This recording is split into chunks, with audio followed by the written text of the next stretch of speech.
Good morning, everybody. I know you've had to do a lot of these videos with me, but I wanted to do one last video just as like a closing and a recap for the year for both the students and the families before we kind of set sail into the summertime. So I don't think any of us expected when we started the school year in the fall to have things end the way that they did. And for me, that was super disappointing for a lot of reasons. Number one, this class is one of the nicest classes that I've gotten to teach in a long time. This was my 19th year teaching, and this class is up there as one of my all-time favorites for a lot of reasons. They're a talented group, they're a smart group, they're a funny group, but most importantly, they're a really kind group, and just a really bunch of nice kids. And so to miss out on these past few months was tough. And not getting to see them every day and getting to check in with them was tough. But that being said, I'm confident when they head over to Jordan Road next year that they will do a great job. I'm very proud of what they achieved in the classroom with me, and I'm very proud of the work that they did online at home, and I know it wasn't easy. So I also want to thank the parents, the grandparents, the aunts, the uncles, everybody that kind of had a hand in managing a third grade kid trying to get on a Chromebook and learning how to do school for the first time. It's not easy, and I saw so much success from the kids, and it's also important that I thank the families, because as you're trying to take care of your business, having them do theirs is not easy, as Mrs. Smith and I learned with our own kids being home. So it's important that I thank you for that, because your kids could not have done it without your help.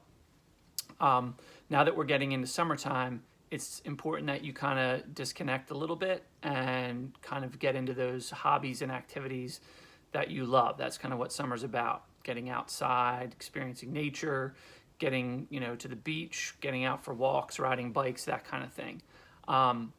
It's a chance to kind of reset and kind of catch your breath. If you're looking for school activities, if you're saying what are things that I can do to make myself feel like I'm ready when I go to Jordan Road in the fall, there's easy things that you can do that'll make sure that you're ready. And as someone who used to teach fourth grade, this is me being honest. It's not just trying to give you extra work to do over the summer. So with reading and writing, it's pretty simple. You need to keep practicing both, even if it's rereading books that you've already read. One little trick that I think maybe students don't think of, but will help a lot, is if you watch movies or TV shows, is use those narrative elements to have a discussion with someone about the movie or the TV show.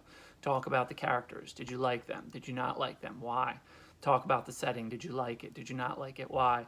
And then talk about the plot. Did you like the overall story? If you didn't like it, what were the problems that you saw with it, and why? And without any writing, you're practicing the narrative elements. You're practicing analyzing a story, and that's huge. That's a huge part of what you're going to do in reading in 4th, 5th, 6th, and as you continue your career. So just keep that in mind. You will get your morning journal back. I always think that's a good, easy spot to kind of journal about what's going on in your life, whether it's good news or bad news. Jotting it down in the journal will be a nice way of kind of keeping some memories intact of what happens over your summer. With math, you could be riding in the car and practice your facts. Facts are something where during the school year, unless you're on extra math, you probably won't have a ton of time to practice them. But if you're riding in the car, practice your skip counting by 3s, by 4s, practice adding, practice subtracting, practice memorizing your multiplication facts. It'll just build your confidence when you get to school in the fall. Extra math will stay open online too. For science and social studies, luckily you live in an area where Summers Point, Atlantic County, Cape May County has a ton of history to check out. You just kind of have to poke around and know where to look. And same with science. You can learn a lot about the natural world around you from going down to Summers Point Beach, or going back by the bay, or down by Kennedy Park to check out some of the wildlife. So that's an easy thing if those are things that you're interested in and don't require getting on a screen, since you want to kind of disconnect a little bit from some screens. Over the summer, you need to relax and spend time with your family. If you want to contact me over the summer, totally fine. In the letter that I gave you in your bag tomorrow, it has my email address. I'm going to leave the Class Dojo open, and I'm going to leave Classroom open so that you have access to all those resources too. Contacting me doesn't just mean over the summer. If there's something you need next year during the school year, you have a question, if you want to email me 4 years from now, 5 years from now, fine. Being that you were in my classroom, you're kind of like VIP status. So if I hear from you, you'll definitely hear back from me. And I love to find out what my students are doing when they get older. Not just through like looking in the sports section of the newspaper or opening up the Current and seeing that you got an award, but hearing from you too. So you're never bothering me, and I like to hear from you all.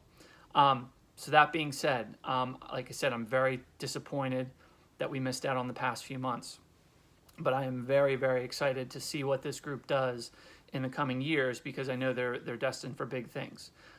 So to my students, to their families, I hope you have a great summer.